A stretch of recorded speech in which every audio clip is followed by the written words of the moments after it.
សួស្តីអ្នកនាង welcome back ខ្ញុំណាវីថ្ងៃនេះខ្ញុំមកណែនាំតែដងជាមួយនឹងការធ្វើវីដេអូការគណិត Smart Me App Purifier Smart Me 3ជាមួយនឹង App Xiaomi Home ទាំងអស់គ្នាអញ្ចឹងជាដំបូងយើងត្រូវមានជាមួយនឹង App Xiaomi Home សិនអញ្ចឹងសម្រាប់ខ្ញុំគឺខ្ញុំមាន App ជាមួយនឹង Xiaomi Home ហើយបើសិនជាបងប្អូនអ្នកគ្នាអត់មាន App ហ្នឹងទេបងប្អូនអាចទៅមើលជាមួយនឹងវីដេអូមួយទៀតដែលខ្ញុំបានបង្កើតជាមួយ App Xiaomi ហើយអញ្ចឹងត្រឡប់មកវិញយើងគ្រាន់តែចូលមកក្នុង App Xiaomi Home អូខេយើងគ្រាន់តែចូលនៅក្នុង App Xiaomi Home បន្ទាប់មកទៀតយើងចុចលើសញ្ញាបូកឬក៏ហៅថា Add Device យើងចុចលើវាមកយើងចុចលើពេលថា Add Device អញ្ចឹងអ្នកនរគ្នាបើសិនជាវាទាមទារឲ្យបោះ Bluetooth កុំភ្លេចបោះ Bluetooth សោះអញ្ចឹងបើសិនជាអ្នកនរគ្នាអត់បោះ Bluetooth ទេវាអាចconnect ចូលបានទេអញ្ចឹងសម្រាប់ខ្ញុំគឺខ្ញុំ turn on Bluetooth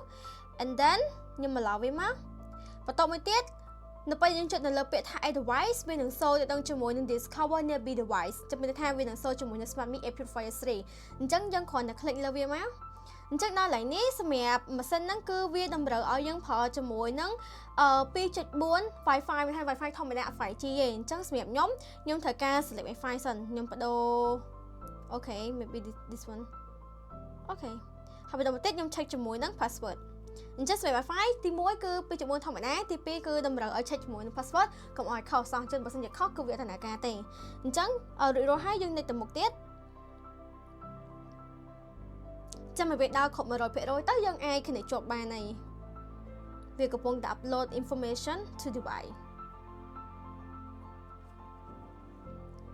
ហើយបើនិយាយពីភាពឆ្លងកាត់នៃការប្រើម៉ាស៊ីនសុខចិត្តនេះគឺបើសិនជាសម្រាប់ខ្ញុំហ្មងខ្ញុំគិតថាម៉ាស៊ីនសុខចិត្តនេះគឺ the best in the world តែម្ដងដោយសារតែវាផ្ដល់គុណសម្បត្តិឲ្យយើងច្រើនមែនតើអូខេអញ្ចឹងឥឡូវនេះតើតង់ជាមួយនឹងការ set up របស់យើងគឺបានរួចរាល់ហើយម្ដងកន្លែងនេះវានឹងឲ្យយើង set ជាមួយនឹងទីតាំងយើងដាក់នៅក្នុងបន្ទប់ណាឬហៅថា living room ឬក៏ kitchen ឥឡូវខ្ញុំដាក់ living room ហើយខ្ញុំដាក់តទៅទៀតចឹងដល់ឡើងនេះបើសិនបងប្អូនគ្នាធ្លាប់ប្រើម៉ាស៊ីនមួយនេះពី3ម៉ាស៊ីនជន់លើជន់ក្រោមអីចឹងយើងអាចប្រើបច្ចេកវិទ្យាបានទាំងអស់ប៉ុន្តែសម្រាប់ខ្ញុំមានតែមួយតែអញ្ចឹងខ្ញុំអត់ត្រូវការបដូរឈ្មោះទេខ្ញុំត្រូវការ select ជាមួយនឹងឈ្មោះដដែលចឹងយើងនិយាយបន្តទៅអញ្ចឹងចុចដល់ឡើងនេះវាប្រាប់យើងថា invite your family members to use together អញ្ចឹងកន្លែងនេះខ្ញុំអត់ត្រូវការ invite អ្នកគេចូលទេខ្ញុំប្រើម្នាក់ឯងប៉ុន្តែបើសិនបងប្អូនមានអ្នកគេត្រូវការ invite អាច invite បានប៉ុន្តែខ្ញុំអត់ទេអញ្ចឹងខ្ញុំយកពាក្យថា do not save for nowហើយយើងយកពាក្យ continue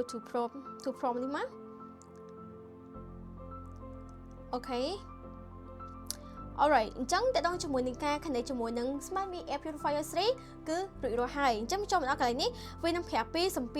ទោសពីខ្យល់ជាក់ស្ដែងឥឡូវខ្យល់ដែលវាប្រាប់យើងនឹងគឺ excellent ហើយវាប្រាប់តាំងពី temperature 25អង្សាសេវាប្រាប់ពី humidifier ដូចគ្នានេះតើតង់ជាមួយនឹងការប្រើប្រាស់គឺមានភាពងាយស្រួលមែនតើសូម្បីតែ dust ក៏វាប្រាប់យើង PM 2.5 ក៏វាប្រាប់យើងដែរអញ្ចឹងម៉ាស៊ីនមួយនេះយើងអាចចុច turn on turn off បានអញ្ចឹងស្រាប់តើតង់ជាមួយនឹងការប្រើប្រាស់គឺនៅក្នុងម៉ាស៊ីនហ្នឹងគឺមានសូត្រតែប៉ុណ្្នឹងទេបងប្អូនមើលបានឥឡូវខ្ញុំបែកទៅវិញសិនហើយយើងចុចចូលមកលើម៉ាស៊ីននេះមក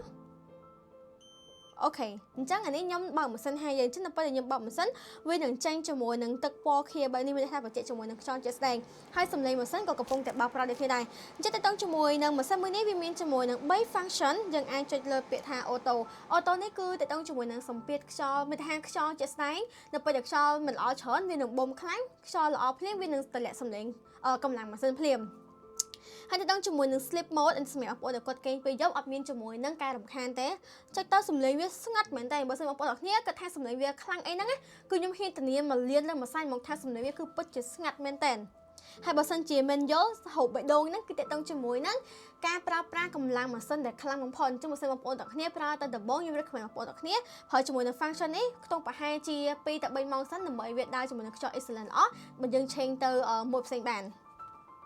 អូខេអញ្ចឹងវីដេអូមួយនេះគឺមានតែប៉ុណ្្នឹងទេបងប្អូនត្រូវការប្រើងាយស្រួលឬក៏ត្រូវការ connect ជាមួយនឹង device ផ្សេងៗអាច comment នៅខាងក្រោមនេះបានអញ្ចឹងវីដេអូបន្ទាប់ខ្ញុំនឹងប្រាប់អ្នកគ្នាទាក់ទងជាមួយនឹងការរបៀបនៃការដាក់ schedule ម៉ាស៊ីនមួយនេះនៅពេលអ្នកគ្នាត្រូវការឲ្យវាដើរម៉ោងបើកម៉ាស៊ីនតែខ្លួនឯងអញ្ចឹងទៅមើលជាមួយខ្ញុំទាំងអស់គ្នាថាវីដេអូក្រោយហ្នឹងការ connect និងការ schedule វីដេអូហ្នឹងបែបណាខ្លះតោះកុំភ្លេចណា